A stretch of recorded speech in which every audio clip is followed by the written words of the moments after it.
ઓસામણ દાળ ભાત એક એવી વિસરાતી વાનગી છે જે એટલી ટેસ્ટી છે કે પહેલા ઘરે ઘરે બનતી હતી. વિડીયોમાં ઓસામણ દાળ ભાતની પરફેક્ટ રીત બતાવી છે, જેથી હવે તમારા ઘરે પણ અઠવાડિયામાં એકવાર તો આ ઓસામણ દાળ ભાતની ફરમાઈશ થશે જ. વિડીયો તો તમને ગમશે જ, તો લાઈક આપી રૂપલ્સ ટેસ્ટી ટિપ્સને સબસ્ક્રાઇબ જરૂર કરજો. Happy cooking, enjoy eating. સૌથી પહેલા ઓસામણ બનાવવા માટે પોણો કપ જેટલી આપણે તુવેરની દાળ લીધી છે. દાળને આપણે એક બાઉલમાં લઈએ. અત્યારે મારી દાળ મોયેલી એટલે કે તેલ દીધેલી છે, તો આમાંથી તેલ કાઢવા માટે હું ગરમ પાણીથી તેને ધોઈશ, જેથી સરસ જલ્દી ચોખ્ખી થઈ જાય. આવી રીતે મસળી અને ધોઈ લેવાની 2-3 વખત. ગરમ પાણીથી ધોઈ છે ને ફ્રેન્ડ્સ, તો આનું તેલ તરત નીકળી જાય છે અને સરસ ચોખ્ખી થઈને ટેસ્ટમાં પણ સારી બને છે. પાણીને આપણે કાઢી લઈએ. આવી રીતે 2 થી 3 વખત આપણે દાળને ધોઈ લેવાની. અત્યારે આપણે કુકરમાં દાળ ભાત મૂકવાના છીએ, તો આપણી બધા પાસે કુકરના ડબ્બા નથી હોતા, તો અત્યારે હું જે ઘરમાં રૂટીનના ડબ્બા હોય ને તેમાં મૂકું છું, અથવા તમે તપેલીમાં પણ એડજસ્ટ કરીને મૂકી શકશો. જનરલી આપણે બધાના ઘરે દાળ ભાત તો બને જ છે ફ્રેન્ડ્સ, પણ આ ઓસામણ છે ને તે આપણા દાદી નાની પરંપરાગત રીતે બનાવતા હતા. આ એક વિસરાતી વાનગી છે જે અત્યારની નવી જનરેશનને તો ખબર જ નથી, કેમ કે આપણા બધાના ઘરે બહુ ઓછી બને છે, પણ એટલી બધી ટેસ્ટી અને જે ડાયટ કરતા હોય ને એની માટે પણ બેસ્ટ રેસીપી છે, કેમ કે એકદમ પચવામાં હલકી છે અને એકદમ ઓછા તેલ ઘીથી પણ બનાવી શકો છો. આપણને એમ થાય દાળ અને ભાત તો છે, પણ આખી કરવાની રીત અલગ છે અને તેનો ટેસ્ટ પણ અલગ છે. તો તમે ચોક્કસ એકવાર મારા કહેવાથી ટ્રાય કરજો. દાળમાં આપણે 200 ml નો 1 ગ્લાસ એવા 1.25 ગ્લાસ જેટલું પાણી એડ કરીએ છીએ. અડધી ચમચી જેટલું મીઠું એડ કરીએ. 1/4 ચમચી હળદર એડ કરીએ અને સરખું મિક્સ કરીએ. હલાવવાનું, જેથી મીઠું અંદર સરખું ઓગળીને ભળી જાય. ઘણીવાર એવું થાય કે મીઠું નાખ્યા પછી હલાવીએ નહીં ને તો મીઠું નીચે બેસી રહે અને ઉપરથી ફ્લેટ લાગે ને નીચેથી ખારું લાગે જ્યારે ખાઈએ ત્યારે. અને 1 ચમચી ઘી એડ કરીએ, જેથી ટેસ્ટ સરસ આવશે અને ઉભરાશે પણ નહીં. ઢાંકણું આપણે ઢાંકી દઈએ. આપણે ભાત પણ કુકરમાં જોડે મૂકી દઈએ છીએ, જેથી ટાઈમ બચે ને ફટાફટ બને. અત્યારે મેં પોણો કપ બાસમતી ચોખા લીધા છે. તમે ઘરમાં કોઈ પણ ચોખા વાપરતો હોય તે બનાવી શકો છો, પણ જ્યારે ઓસામણ ભાત બનાવો ને ત્યારે બાસમતીનો સ્વાદ સરસ લાગે છે. આપણે તેને પણ એક બાઉલમાં લઈએ. 2-3 વખત પાણીથી ધોઈ લઈએ, જેથી તેલ દીધું હોય, દિવેલ દીધું હોય કે પાવડર દીધો હોય તો તે નીકળી જાય. તેને પણ આપણે એક ડબ્બામાં લઈએ. હવે આપણે જેટલા ચોખા લીધા તેટલું જ પાણી લઈએ છીએ.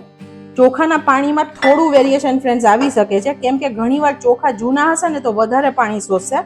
જો ચોખા નવા હશે તો થોડું ઓછું પાણી શોષશે. એપ્રોક્સ જોઈએ તો બધા ચોખા ડૂબી અને ઉપર આટલું પાણી છે. ભાતમાં પણ ફિકાસ ના લાગે તેની માટે 1/4 ચમચી જેટલું મીઠું એડ કરીએ. ઘણા બધા લોકો ભાતમાં મીઠું નથી નાખતા, તો તમે સ્કીપ પણ કરી શકો છો. અને ભાતમાં પણ 1 ચમચી જેટલું ઘી ઉમેરીએ, જેથી સ્વાદ પણ સરસ આવશે ને દાણો પણ સરસ છૂટો બનશે. તેનો ડબ્બો પણ બંધ કરી દઈએ. કુકરમાં આપણે 1 ગ્લાસ જેટલું પાણી એડ કરીએ. પહેલા દાળનો ડબ્બો મૂકીએ, પછી ભાત મૂકીએ. કુકરના ઢાંકણામાં રીંગ લગાડી ઢાંકણું બંધ કરીએ.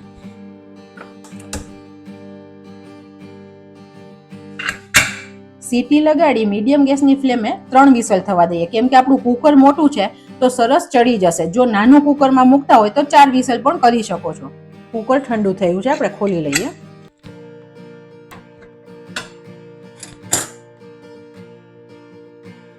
તમે જોઈ શકો છો કેટલા મસ્ત છૂટા ભાત થઈ ગયા છે, એકદમ સરસ ખીલેલા ભાત થઈ ગયા છે. અને તમારે દબાવીને આવી રીતે જોઈ પણ લેવાનો. દાણો સરસ દબાઈ જાય તો અત્યારે પરફેક્ટ ચડી પણ ગયા છે. ભાતને આપણે કાઢી લઈએ. દાળ પણ આપણે જોવાની. અત્યારે સરસ પરફેક્ટ ચડી ગઈ છે. દાળને પણ આપણે કાઢી લઈએ. હવે જ્યારે આપણે દાળ બનાવતા હોય ત્યારે કેવું કરીએ કે દાળ બફાઈ જાય પછી બ્લેન્ડ કરી મસાલા કરીને દાળ ઉકાળી દઈએ, એટલે દાળ રેડી. ઓસામણ બનાવવાની રીત જ અલગ છે. હવે આ દાળને આપણે આવી રીતે એક સ્ટ્રેનર રાખી અને તેમાં લઈ લેવાની છે. તમે જુઓ, દાળ એટલી પરફેક્ટ બફાણી છે કે આખી આખી પણ રહી છે અને કડક પણ નથી રહી. આપણે દાળનું આ પાણી અલગ કરી લેવાનું છે. હવે દાળના ડબ્બામાં જે દાળ ચોટી છે તેને આપણે લઈ લઈએ. આપણે આ દાળનું આ નીચેનું પાણી ઓસામણ બનાવવા વાપરવાનું છે. આ અત્યારે આપણે ઓસામણ નીકાળી રહ્યા છીએ. આને આપણે ચમચાથી નહીં હલાવવાનું, નહીં તો દાળ મેશ થઈ જાય. આપણે આવી રીતે સ્ટ્રેનર હલાવશું, જેથી પાણી અલગ થઈ જશે. આપણે અત્યારે 1 ગ્લાસ જેટલું પાણી એડ કર્યું છે.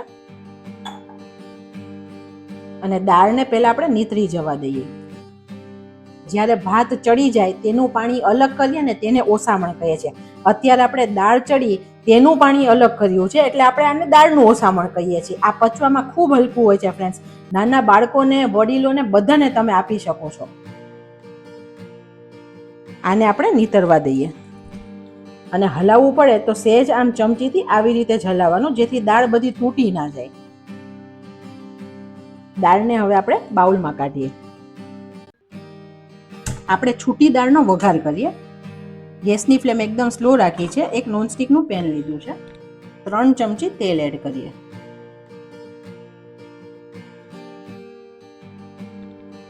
એક નાની ચમચી જેટલી રાઈ એડ કરીએ. રાઈ થોડી ફૂટે પછી અડધી ચમચી જીરું એડ કરીએ. આદુ અને મરચા, એક મરચું અને આદુનો 1 ઇંચ ટુકડો સમારીને લીધો છે, જે એડ કરીએ. તમે લસણ ખાતા હોય તો આ ટાઈમે તમે લસણ પણ નાખી શકો છો. ગેસની ફ્લેમ બંધ કરીએ છીએ. અડધી ચમચી કાશ્મીરી લાલ મરચું એડ કરીએ અને વઘાર બળી ના જાય તે રીતે ફટાફટ એડ કરીએ.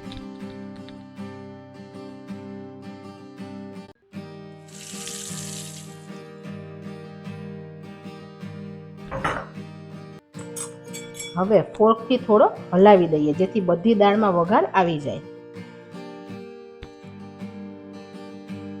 તમે આ ટાઈમે મીઠું ટેસ્ટ કરી પ્લસ કરવું હોય તો કરી શકો છો. આપણે દાળમાં મીઠું નાખ્યું હતું, પણ જો મોડી લાગતી હોય તો તમે બીજું મીઠું અત્યારે એડ કરી શકો છો. આપણી દાળ સરસ રેડી થઈ ગઈ છે.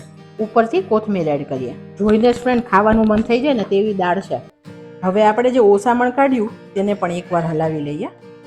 અત્યારે એમ પરફેક્ટ જ છે, પણ આપણે આને થોડું ઉકળવાનું છે. તો ઉકળ્યા પછી બહુ વધારે જાડું ના થાય તેની માટે અત્યારે 1/4 કપથી થોડું ઓછું પાણી નાખું છું.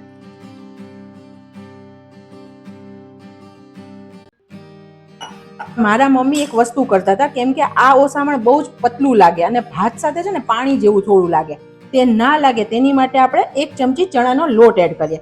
પણ આપણે ડાયરેક્ટ એડ કરશું તો લમ્સ પડશે, તો આપણે ચણાના લોટને થોડું આ પાણી નાખીને જ પહેલા ડાયલ્યુટ કરી દઈએ. આ લોટ આપણે શેકેલો વાપરવાની જરૂર નથી, કેમ કે આપણે આ ઓસામણને ઉકાળવાનું છે, તો લોટ ચડી જ જશે. લોટ એટલો એડ નથી કરવાનો કે જાડું બની જાય, માત્ર થોડું થીક થાય તેટલું જ આપણે કરીએ છીએ. આનાથી જ્યારે ઉકળશે ને ત્યારે એકદમ પ્રોપર કન્સિસ્ટન્સી આવી જશે. હવે આપણે ઓસામણનો વઘાર કરીએ. ગેસની ફ્લેમ એકદમ સ્લો રાખીએ. 2 ચમચી તેલ એડ કરીએ. ઓસામણ ઘીમાં પણ સરસ લાગે છે. તમે એકલા ઘીથી બનાવી શકો છો. અત્યારે હું 1 ચમચી જેટલું ઘી એડ કરું છું. ઓસામણમાં દાળ કરતા પ્રમાણમાં ઓછા રાઈ ને જીરું હોય છે, તો અત્યારે આપણે 1/4 ચમચી જેટલી જ રાઈ એડ કરીએ છીએ. દાળ જેટલા વધારે પ્રમાણમાં રાઈ જીરું નહીં એડ કરવાના. ગેસની ફ્લેમ એકદમ સ્લો રાખવાની. રાઈ થોડી થાય પછી અડધી ચમચી જેટલું જીરું એડ કરીએ. 2 લવિંગ એડ કરીએ.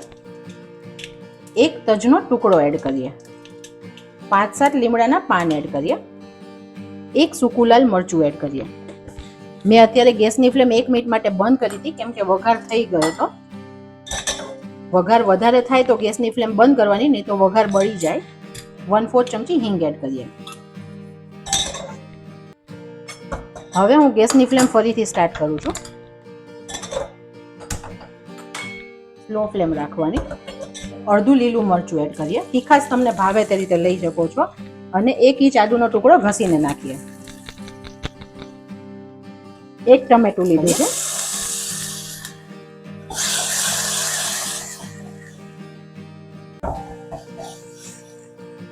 ટમેટાને થોડું સોફ્ટ થવા દઈએ.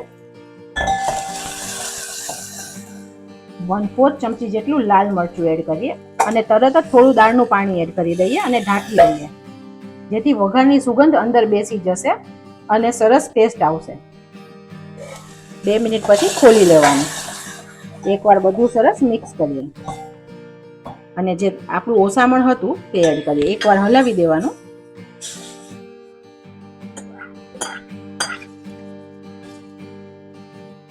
આપણે સરસ બધું મિક્સ કરી દીધું છે. ઓસામણ હોય તેમાં દાળ જેટલું ગળ પણ ના હોય. અત્યારે આપણે 2 નાના ટુકડા ગોળ એડ કરી છે. માઇલ્ડ જ ગળ પણ હોય, બહુ વધારે ગળ પણ ના હોય. આ ટાઈમે તમે ટેસ્ટ કરી જોજો. મીઠું ઓછું લાગે તો તમે અત્યારે પ્લસ કરી શકો છો. 1/4 ચમચી જેટલું ધાણા જીરું એડ કરીએ છીએ. ઓસામણમાં ખડા મસાલાના સ્વાદથી જ વધારે સારો સ્વાદ આવે છે. આપણે બહુ મસાલા વધારે પડતા કરવાની જરૂર નથી. કોઈ ગરમ મસાલો નથી નાખવાનો, કંઈ જ નથી નાખવાનું. હવે આને આપણે 5 થી 10 મિનિટ માટે ઉકળવા દઈએ. અત્યારે એટલી સરસ સુગંધ આવે છે ફ્રેન્ડ્સ રસોડામાં. તમે આ રેસીપીનો વિડીયો કયા સિટીઝમાંથી જુઓ છો તે પણ મને ચોક્કસ જણાવજો. અને ફ્રેન્ડ્સ, આ ઘરે ચોક્કસ બનાવજો. આ બહુ જ સરસ રેસીપી છે અને બધાને મજા આવશે. ઓસામણ, છૂટી દાળ, ભાત, સલાડ, પાપડ ને છાશ ને અથાણું બેસ્ટ લાગશે. કંઈ જ જરૂર નહીં પડે. તમારે સાંજે ઉતાવળ છે તો ફટાફટ આ બની જશે. કેમ કે દાળ ભાત જોડે થઈ જશે, દાળ 2 મિનિટમાં વઘારાઈ જશે અને ઓસામણ પણ ફટાફટ તૈયાર થઈ જશે. ઓસામણને દાળ ઉકળે તેટલી વાર ઉકાળવાની જરૂર નથી હોતી, તે ફટાફટ જ તૈયાર થાય છે અને તેની કન્સિસ્ટન્સી આવી રીતે લિક્વિડ જ હોય છે. દાળમાં પણ વઘાર છે ને ઓસામણમાં પણ વઘાર છે, તો ટેસ્ટ પણ ડબલ આવશે. ટેસ્ટને બેલેન્સ કરવા અડધી ચમચી જેટલો લીંબુનો રસ એડ કરીએ. ઘણા લોકો કોકમ નાખે છે, પણ હું લીંબુ એડ કરું છું. અને લાસ્ટમાં એડ કરવાનું જેથી કડવાશ ના લાગે. બસ આપણું ઓસામણ બનીને રેડી છે. અન્નપૂર્ણામાની કૃપાથી બેસ્ટ ઓસામણ, દાળ ને ભાત બની ગયા છે. ઉપરથી થોડી કોથમીર એડ કરીએ. હવે આપણે ખાવાની રીત પણ જોઈએ. આપણે ભાત લઈએ. ભાતને આપણે થોડા છૂટા કરી દઈએ. હવે આપણે દાળ લઈએ. દાળ અત્યારે શાક તરીકે અવેજીમાં છે ફ્રેન્ડ્સ, એટલે દાળ આપણે હંમેશા પરફેક્ટ લેશું. અને હવે ઉપરથી ગરમ ગરમ ઓસામણ રેડીએ.